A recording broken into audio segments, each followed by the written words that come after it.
جی نظامی صاحب، میں سب سے پہلے تو ایک چیز واضح کرنا چاہتا ہوں کہ میں عمران خان اور تحریک انصاف کے ٹکٹ پر منتخب ہوا ہوں، اور میرا ووٹ جو ہے اخلاقی طور پہ اور آئینی طور پہ میں پابند ہوں کہ میں عمران خان اور تحریک انصاف کو ووٹ دوں، لیکن جمہوری طور پہ میرے پاس یہ اختیار ہے کہ جس چیز کو میں غلط سمجھوں اس پر میں احتجاج بھی کروں اور اس کو بیان بھی کروں۔ یہ میرا ایک آئینی حق ہے۔ ووٹ کی حد تک تو میں عمران خان صاحب کے ساتھ ہوں، اور آج مجھے انتہائی افسوس سے کہنا پڑ رہا ہے کہ آج میرے سے مختلف سرکاری اداروں نے رابطہ کیا کہ آپ کو کیا شکایت ہیں۔ افسوس کی بات ہے کہ کاش کوئی سیاسی آدمی،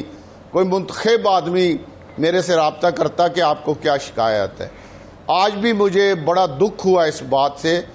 جہاں تک بات ہے آپ کی کہ مجھے شکایات کیا ہیں، تو مجھے سب سے بڑی شکایت نظامی صاحب یہ ہے کہ پاکستان جب سے بنا ہے بہت حکمران آئے،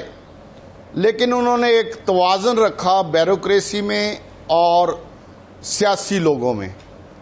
لیکن عمران خان صاحب نے مجھے دکھ سے کہنا پڑ رہا ہے۔ راجہ صاحب آپ اپنی بات کنٹینیو کریں، بس راجہ صاحب آپ اپنی بات کنٹینیو کریں۔ رانا ثناء اللہ صاحب نے بھی ہمیں جوائن کر لیا ہے۔ رانا صاحب بہت شکریہ آپ کے وقت کا۔ جی راجہ صاحب، مجھے دکھ سے کہنا پڑ رہا ہے کہ عمران خان صاحب کی حکومت میں ٹوٹل طور پہ بیوروکریسی نے قبضہ کر لیا ہے، اور عمران خان نے سیاسی لوگوں کو، چاہے ان کے سیاسی مخالف ہوں یا جو ان کے اپنے جماعت کے ایم این اے ہیں، ان سب کو دیوار کے ساتھ لگا دیا ہے۔ اور ایک میں نہیں، تحریک انصاف کے بہت سے لوگ تحریک انصاف سے اس وقت تحریک انصاف کی جو پالیسیاں ان کی وجہ سے سخت ناراض ہیں، نالاں ہیں۔ دیکھیں، ہم عزت دار لوگ ہیں، ہم اپنی زمینوں کو بیچ کے، رانا ثناء اللہ صاحب میرے شہر کے ہیں، یہ میری بات کی تائید کریں گے کہ ہم نے شرافت کی سیاست ہمیشہ کی ہے، ہم نے ہمیشہ ایمانداری کی سیاست کی ہے۔ تو ہمارے جیسے لوگوں کو بھی عمران خان اس طرح ڈیل کرتے ہیں کہ شاید ان کے ایک ذہن میں بیٹھا ہوا ہے عمران خان صاحب کے کہ جو بھی سیاستدان ہیں وہ کوئی قبضہ گروپ ہے، کوئی مافیا ہے، مافیا کا سرپرست ہے۔ حالانکہ ایسی بات نہیں ہے۔ خان صاحب کے جو مشیر ہیں یا جو ان کے ارد گرد چمچے ہیں، یہ میں آپ کو آج کہہ رہا ہوں کہ ان میں سے آدھے تو جس دن حکومت جائے گی اس رات کو بھاگ جائیں گے، اور آدھے جو ہیں وہ خان صاحب کا ٹکٹ نہیں لیں گے، رہ جا کے ہم نے رہ جانا ہے۔ اور ہمارے پاس نظامی صاحب اب ایک چوائس ہے کہ یا تو میں عمران خان کو ووٹ دوں کیونکہ میں ان کے ٹکٹ پر الیکٹ ہوا ہوں، اور دوسری چوائس میرے پاس یہ ہے کہ میں استعفیٰ دے دوں اور ایم این اے شپ چھوڑ دوں۔ اب میں یہ سنجیدگی کے ساتھ سوچ رہا ہوں کہ جتنی ہماری اس حکومت میں تذلیل ہو رہی ہے، اور جس طرح آج بجائے اس کے کہ سیاسی لوگ میرے سے راجہ صاحب آپ استعفیٰ دینے کا فیصلہ کر چکے ہیں؟ سرکاری لوگ، جی میں اس پر سیریسلی سوچ رہا ہوں کہ میں اس حکومت کا اب مزید اپنے دوستوں سے مشورہ کر رہا ہوں کہ اس حکومت کا جس میں نہ انصاف ہے، نہ کرپشن ختم ہوئی ہے، نہ یہاں پہ کسی قسم کا کوئی میرٹ ہے، نہ کسی کو ہم نوکری دے رہے ہیں۔ ہزاروں نوکریاں خالی پڑی ہوئی ہیں پنجاب اور وفاق میں، لیکن ہم کسی کو ایک نوکری نہیں دے سکتے، نہ میرٹ پہ نوکریاں ہو رہی ہیں، بھرتیاں ہو رہی ہیں۔ ہم نے کہا تھا کہ ہم نے اتنی نوکریاں دینی ہیں، ابھی پنجاب میں ہزاروں لاکھوں نوکریاں لوگ ریٹائر ہو گئے ہیں، خالی پڑی ہیں، لیکن ایک بھرتی نہیں ہو رہی۔ نہیں، دیکھیں، جو لوگ صحیح بات کر رہے ہیں تو ان لوگوں کو ایک ایسا انداز اختیار کرنا کہ ان کی بات جو ہے وہ ایسا لگے کہ وہ حق سچ کی آواز نہیں ہے، یا وہ صحیح جو مسائل ہیں ان کی نشاندہی نہیں کر رہے، بلکہ وہ اپوزیشن کے ساتھ مل کے یا کسی اور کے ساتھ مل کے یا کسی کے کہنے کے اوپر جو ہے وہ یہ گفتگو کر رہے ہیں۔ راجہ ریاض صاحب نے جو بات کی ہے، ان کی ایک ایک بات جو ہے وہ بالکل درست ہے، میں اس کی تائید کرتا ہوں۔ وہ ایک پولیٹیکل ورکر کی بات ہے، لیکن یہ بات ان کے اپنے ضمیر کی آواز ہے۔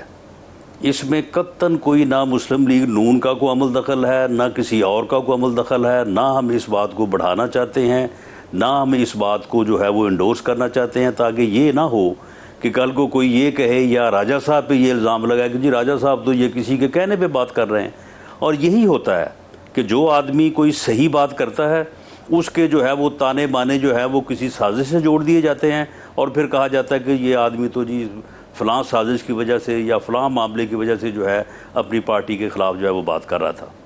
راجہ صاحب نے جو باتیں کی ہیں، دیکھیں کیونکہ پاکستان میں جمہوریت جو ہے وہ ڈیپ روٹڈ نہیں ہے، اس لیے ہر دور حکومت میں ہم اکٹھے حکومت میں بھی رہے ہیں، اس کے بعد اپوزیشن میں اکٹھے بھی رہے ہیں، اس کے بعد پھر ہم نے آمنے سامنے جو ہے وہ گورنمنٹ اور اپوزیشن بھی کی ہے۔ ہر دور میں یہ مسائل درپیش رہے ہیں، لیکن دو چیزیں جو ہیں وہ اس وقت مختلف ہیں۔ ایک تو یہ ہے کہ ان مسائل میں اضافہ ہوا ہے، یہ جو شکایات پولیٹیکل ورکرز کو اور اسمبلی ممبرز کو پہلے ہوتی رہی ہیں وہ آج بھی ہیں، لیکن پہلے سے زیادہ ہیں، جیسے راجہ صاحب نے بات کی ہے۔ دوسرا یہ ہے کہ پی ٹی آئی کا تو نعرہ تھا یہ کہ ہم نے ان چیزوں کو ختم کرنا ہے، تو جب ختم کرنے کا نعرہ ہو اور وہ شکایت جو ہے وہ بڑھ جائے تو پھر ٹھیک ہے، جو لوگ پھر حق سچ کی آواز کرنے کا دم خم رکھتے ہیں انہیں یہ آواز جو ہے وہ بلند کرنی چاہیے۔ البتہ میں راجہ صاحب کی اس بات سے اتفاق نہیں کرتا، ٹھیک ہے ووٹ انہیں جو ہے جو آئین ان کو پابند کرتا ہے کہ وہ فائنینشیل بل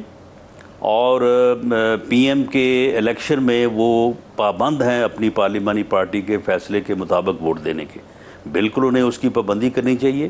لیکن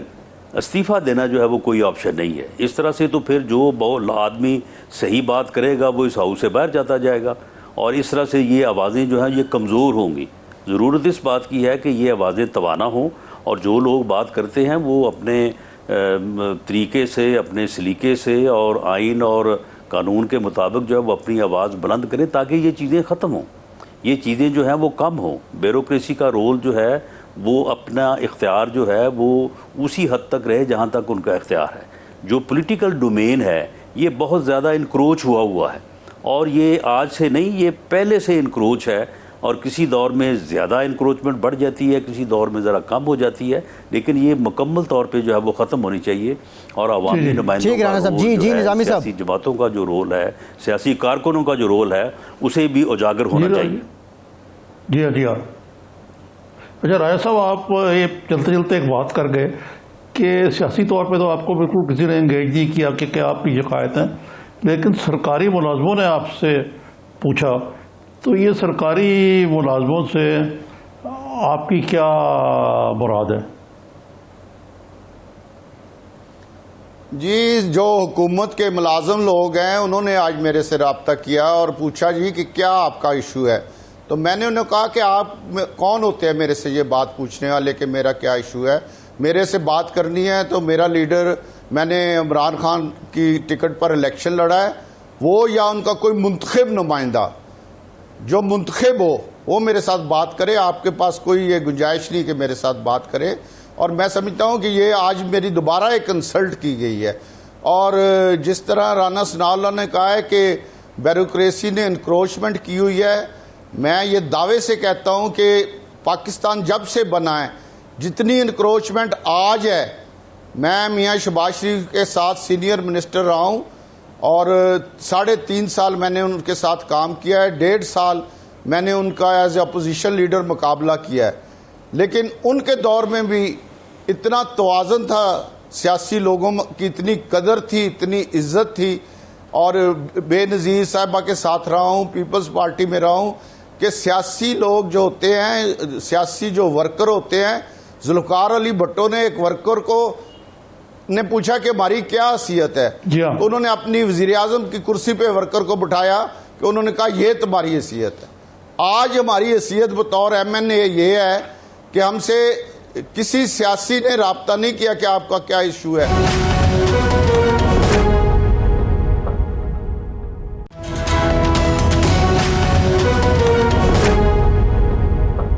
بریک کے بعد ایک بار پھر سے آپ کو خوش آمدید کہیں گے۔ نظامی صاحب، یہ جتنے بھی ناراض لوگ ہیں پی ٹی آئی کے، ایک چیز بڑی کامن ہے، وہ ٹیچی کے سوٹ کیس کا بار بار ذکر کرتے ہیں،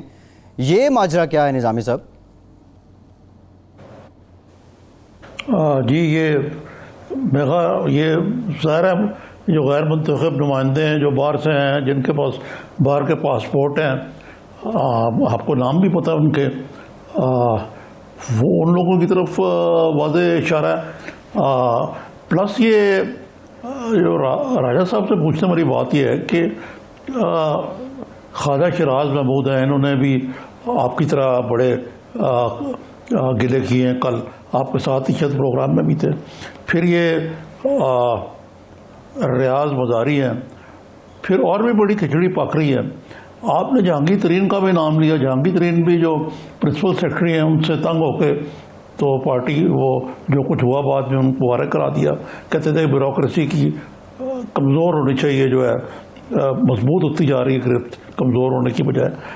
تو کیا کوئی اس بات کا امکان تو نہیں کہ آپ لوگ مل کے کوئی فارورڈ بلاک بنانے جا رہے ہیں، یا یہ جو